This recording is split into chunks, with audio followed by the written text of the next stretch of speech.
Hello everyone. My name is Claire Federick and I am an instructional designer. And today I would like to share a very important topic for us as instructional designers, which is called anti-racism in instructional design. Once again, my name is Claire Federick. And the way this presentation will work today is that I will be sharing specific resources for you to view and to check out in order to support anti-racism in our profession. At the very end, I will be sharing some of my Ukrainian family's experience of racism as immigrants to Canada in the early 20th century, just to give a personal take on this. Let's get going.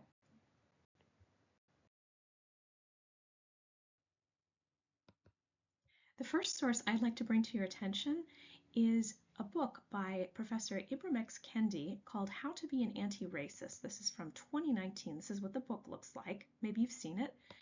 And if you want to check it out, it is here on Amazon and you can use your phone to grab this QR code. So a few things that Dr. Kendi says in the book is that being an anti-racist is about actively identifying, challenging, and changing policies and ideas that reinforce racial inequity. Pretty hard not to get behind that. Additionally, he posits that neutrality does not support anti-racism, that only active work can dismantle it.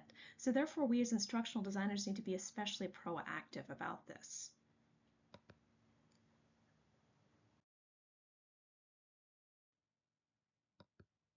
My next slide will address frameworks we can use to be anti-racist. And here are a few to be aware of. Some you may be familiar with are the Universal Design for Learning, also known as UDL. If we apply this through an anti-racist lens, UDL will support and also affirm representation and engagement. Another aspect we can take to the bank is culturally responsive pedagogy, or CRP, which is about building learning around the cultural strengths students bring and not ignoring those strengths.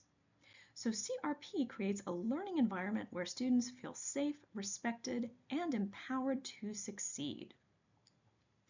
Additionally, there are some great anti-racist toolkits of online learning and some great resources.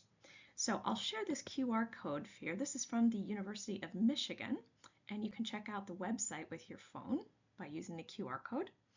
Specifically, this website is addressing CRP, and the goal is to help instructors, first of all, recognize key elements of culturally responsive teaching, enhancing the understanding of how these practices address diverse student needs.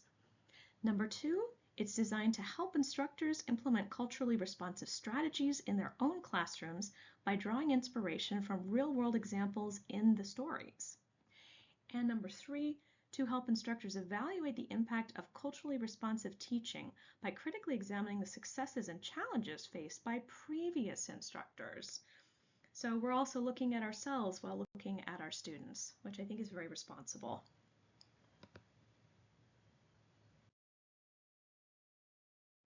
The next resource I'd like to introduce you to is from Project Inkblot and is called How to Begin Designing for Diversity. This is from 2020. This is what the article looks like. And if you want to know more about Project Inkblot, just use your phone and grab that QR code. So Project Inkblot asks a lot of really useful questions for us to consider both before, during, and after the design process. So I'll go through them each one by one. Number one, whose voices are centered in this curriculum? Is it everybody or just a few voices? Whose knowledge and experiences are considered expert? Because we all come from different backgrounds, so we may have different ideas about what an expert is. How are different cultural ways of knowing and doing honored? This is an important one because we don't want anyone to feel left out. Who might feel excluded or unseen by this content? Once again, considerations for our content and how it's represented. And am I, as the designer, creating space for learners to challenge narratives that may have been and may still be dominant? All of these, I think, we can employ in the design process, both at the beginning, middle, and in the end as well. Lastly, I would like to share my own Ukrainian family's experience when they were immigrants in Canada in the early 20th century. My grandmother, Hanya Fedruk, wrote a memoir about all of this, and I'll just put some of the points she notes here before I read the actual passage itself from her memoir. So she says, the immigrants were not recognized by the government until they became eligible voters.